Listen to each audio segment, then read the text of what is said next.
Hello everyone and welcome to the Green Man channel. Hope you're all good and well. So it's time for the first book review in a while on the channel, and I'm going to be reviewing the first in the trilogy, the as yet unfinished trilogy by Patrick Rothfuss, the Kingkiller Chronicle. This is called The Name of the Wind, and this is the book here. And yeah, I'm going to be talking about this book. This is very interesting. I think it's an unusual fantasy story, this one. It's not like any that I've read recently anyway that I can think of. It certainly stands on its own in terms of any fantasy epics or fantasy series that I can think of in recent memory.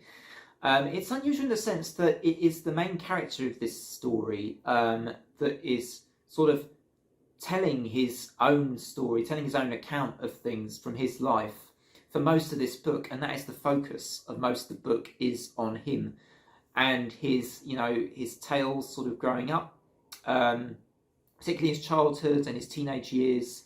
And it's very interesting to learn sort of, about the decisions he made, how he made them, and the characters he interacted with.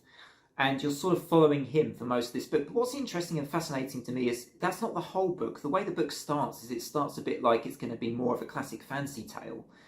But then it sort of turns on its head a bit, if you like, because then suddenly you're now getting the story told by one of its characters in the first person, like from his point of view anyway, and it's like suddenly changes in the book, and I was like quite surprised. I was like, hang on a minute, this whole book is going to be told from the point of view of this one character. Remember, I knew nothing about this series going into it. I've gone in completely fresh, don't know anything about the Kingkiller Chronicle trilogy, or didn't at the point of starting, so I had no idea that's what the book was going to do. So that came as a bit of a surprise. I was like, hang on, so is this whole book is going to be this guy telling his whole story then? And that was a bit different. I was like, okay.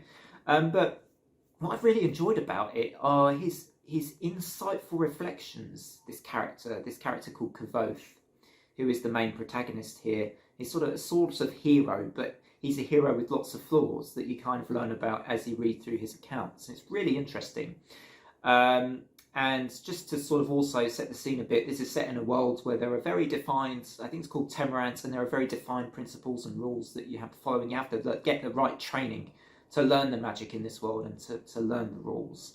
And Kavoth's learning curve was quite a steep one, as we learn through his different stories and accounts of the characters he's interacted with, the romances, the university experience. And there are things here that, I could relate to a little bit, he's reflecting on his naiveties when he was younger, and it is just all pretty interesting stuff. I found it actually a fascinating enough read to make me want to continue to the next book in this trilogy. So I think it did achieve that. I will say it will be quite divisive, I think, in the fantasy community, maybe because it is kind of feels like it's got this weird structure a little bit, and is unusual in that sort of way that it's a bit of a sort of like a fantasy fictional character's biography in a way.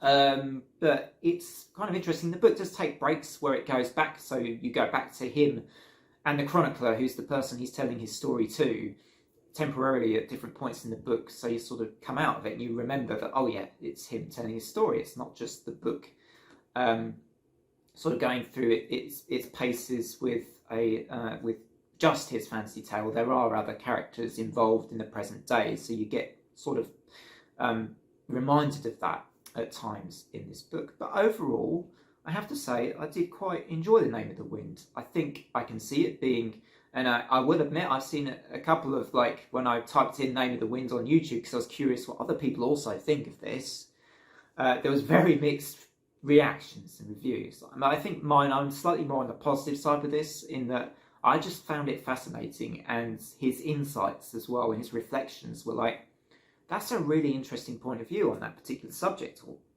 in some cases where other characters were like telling a bit of their stories or telling him their points of view, I found that also quite interesting as well. So just to take out some of my favourite little moments in this book, some of my favourite little quotes. I suppose I should say this is going to have spoilers, although looking at the bits I've quoted, I don't think there are necessarily any maybe one major spoiler. So turn off now if you don't want any spoilers, because there are some here, I think.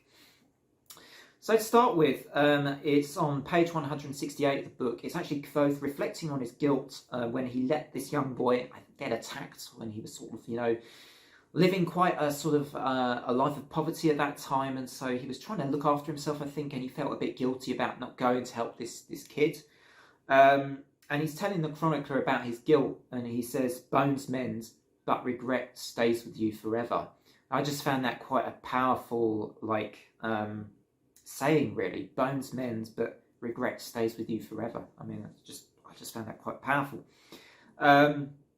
Page 182 is where Scarpy, who is this storytelling character himself, when he's saying, you know, how you tell stories, that you have to be a little bit of a liar to tell a story. And I like that, you know, he says you have to be a bit of a liar to tell a story the right way.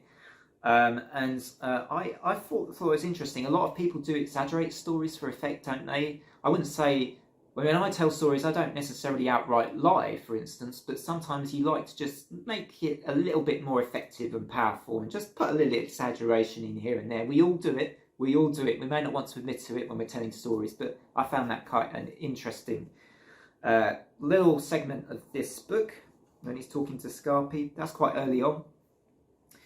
There's this scene with this kid called Ambrose as well, where Kavoth is reflecting on the anger he felt afterwards, or I think that, you know, where he says, besides, anger can keep you warm at night, and wounded pride can spur a man to wondrous things. I just found that like, wow, yeah. I mean, that's true. I mean, if you have wounded pride, or if you're angry about something, I mean, I think, you know, you can use that to spur you on.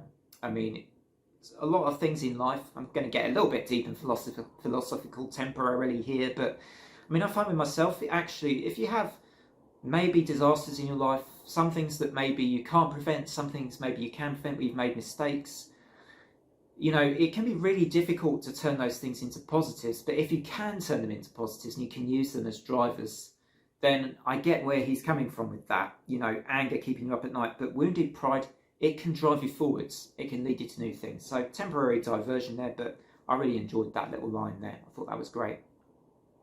Another part of this book I enjoyed was sort of about the midway point, really. I think it's 314 and page 315, where to prove himself to the person who he wants to be his new master, Master Elodin, he actually jumps off a roof.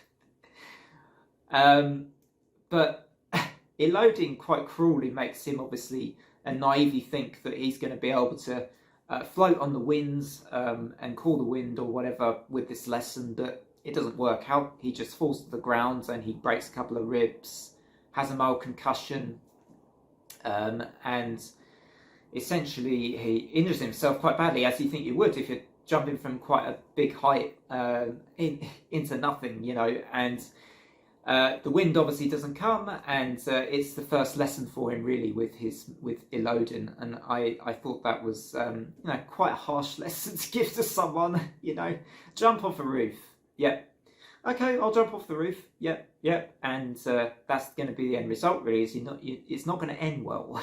But obviously there are rules, there's training and all this in this world, and yeah, it's quite scientific, this book as well in places. I think there's an element of trying to really incorporate these really scientific ideas into the way that the magic works, and it's kind of odd actually, but yeah, overall thought it was pretty good.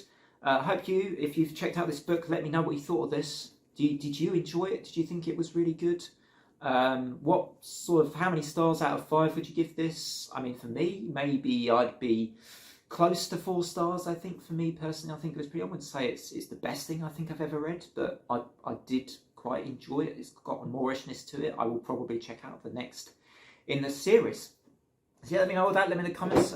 Maybe let me know what you think about what I've been saying as well. Do you agree, disagree on this one? The Kingkiller Chronicle, first book in the trilogy. Let's hope we get book number 3, because I've still got to read book number 2, haven't I? But yeah, anyway, let's hope we get that maybe from Patrick Rothfuss in the future.